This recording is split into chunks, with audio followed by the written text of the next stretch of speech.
Hello, Michael. This is Jeff, the garage guy. I've been working on your plan, and I want to show you what I have so far. And I also want to say how much I appreciate your patience. In my 15 years of doing this, I've never had a surge of interest in our business like we have in the last couple months. I've been working extremely hard. I do all this work myself, and I have to make time to do the quotes. And I've had just a lot of quotes to do. And a lot of work to do because of all the quotes we're doing, of course. So I really am trying my best. You're really the last one I have that will put me back on schedule. So I really look forward to getting this done. But anyway, I have your plan. What I want to do is maybe if you like some of the ideas or don't like some of the ideas, it would be a good time for some feedback. I'll show you what I have real quick. I have store wall that goes around the entire area of the garage where there's no current drywall. Also, I'll be trimming out your windows and all that stuff as well. The picture doesn't show the beam. I haven't quite got to that part of the design yet, but I'm going to be able to show you what I'll do with the beam soon. And we got the nice floor, and I assume it's through this door. Hopefully you can see my mouse. I assume it's through this door that I'm pricing out the floor as well. And we got a nice cabinet system back here. Let's first talk about the cabinet system. Let's take another view. Alright, here's your cabinet system. I filled your whole entire wall with cabinets. I really tried to design something that got along with the windows. It was a really tricky design. Because the windows, I don't get to choose where those are at. And I had to come up with a way. I didn't want to put all cabinets here because I wanted, quite frankly, to save you some money. So I wanted maybe a seating area, but then I thought, well, the seating area needs to be in front of a window or it's just not going to feel right. So I put in a 40-inch cabinet here, which gave me I don't even remember the exact dimension. I let this be a variable. I have a variable space here somewhere around 30 inches. Maybe, it might even be 32, 34 inches here for a bench. And then I have a 24-inch set of drawers with the removable dividers. These are pretty great. I hopefully showed you those. I'll be happy to show you more about those in the future. And then I did another 40-inch cabinet for uniformity. The reason for that is, well, it filled in the space nice. And now the shelves from these other two 40-inch cabinets are interchangeable. Then we got another drawer box and another spot to sit down or set a stool. Now on the left and right of the windows, what I did here is I gave you very large cabinets which could hold all kinds of things. Whether or not you want them, you can tell me now or when you get a chance to watch this.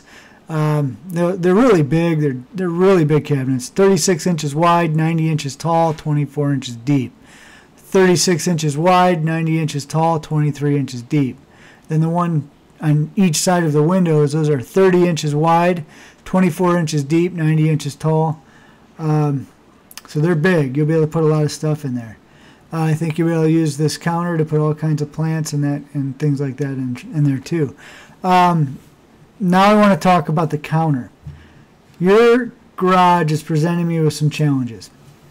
Counter material, whether it's stainless steel, laminate, solid surface, just about anything, is only 12 feet long.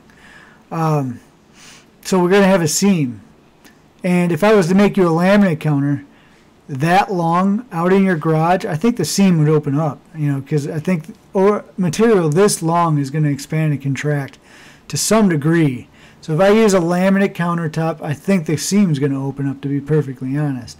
If we do stainless steel, the best way to do the stainless steel would be for me to make two different tops. If you could think of a top, it's kind of a cookie tray, except this cookie tray only has 3 sides.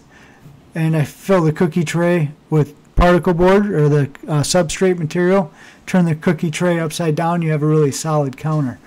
I think we need to fold over the 2 edges that meet in the middle and create the seam in the middle. Because if we just line up the 2 pieces of metal, once again, it's going to expand and contract. So you're going to have a very visible seam. I think we need to either learn to love the seam or come up with something creative. And I'm not sure which direction you guys would want to go with your creativity. Normally what I would do is I would take a cabinet, put it in the center, and make it taller. And then we'd have a taller center counter. and 2 lower counters, which would look great, but I don't think you have enough room between your windows for that. So is there something that you could think of that we might do between these 2 windows, which I believe is even smaller than it appears on my rendering, that could stand up taller than your 2 counters? So I just want you to give some thought to that. Any ideas would be great. But I do think we need a seam in the counter, but I'd rather have a break in the counter with an interruption. Or we could do 2 separate counters with some space in between them. Not sure what I think of that either. It's just a real tough situation. All right, so that's what I'm dealing with the cabinets. And then we have our floor, which is not a problem. We're going to do your stem wall. I show your stem walls here. If you look at the bottom picture, you can see your stem wall. It looks like it's going into the cabinet. That's because I'm going to build your cabinet around the stem wall. So I've got all that accounted for, and you can count on that turning out real well when I do the job. Of course, if you decide to work with me after I give you the pricing and all that, I will have to come out and very carefully measure again. Some of it's unpredictable, like where exactly is the window trim going to land and things like that. Make sure that I make my cabinet short enough to be off the ground and under the window. It's a little tough because counters are usually 36.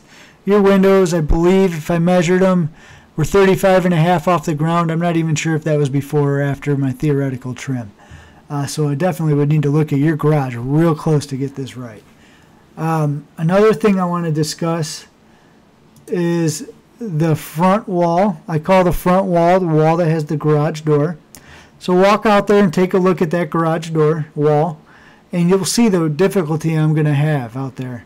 I can do it. I'm good at what I do. I can definitely pull it off, but there's going to be a pretty good amount of extra expense for me to make that wall covered in store wall. The garage door is already there. The garage door track is already there. The garage door opener is already there. There's going to be a lot of work to it. So if you have any other ideas that you think might save a little time or effort, let me know. Otherwise, I think I'm going to have to try to store wall that, and I'm going to have to account for that.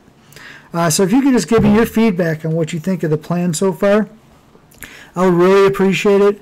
My schedule is not slowing down anytime soon. I'm literally grasping at straws each evening, working out in the heat all day, trying to get all these bids done. And like I said, this is the last one. It's front on my list. Getting pricing together will happen. I just need your feedback on what I have so far. And I'm leaving for Vegas on Tuesday. I will not leave for Vegas until yours is done. It'll probably be sooner than that. Maybe even tomorrow evening if I hear back from you. Just give me a call, 513-374-9344. Or simply reply to the email, jeff@thegarageguy.com. But definitely, if you want to get a lot of ideas bounced back and forth, give me a call. I'll try my best to answer the phone. I'll be out working with loud equipment and loud tools. Sometimes I miss it, but I'll give you a call back as soon as I notice. Thanks, Michael. I'll talk to you soon.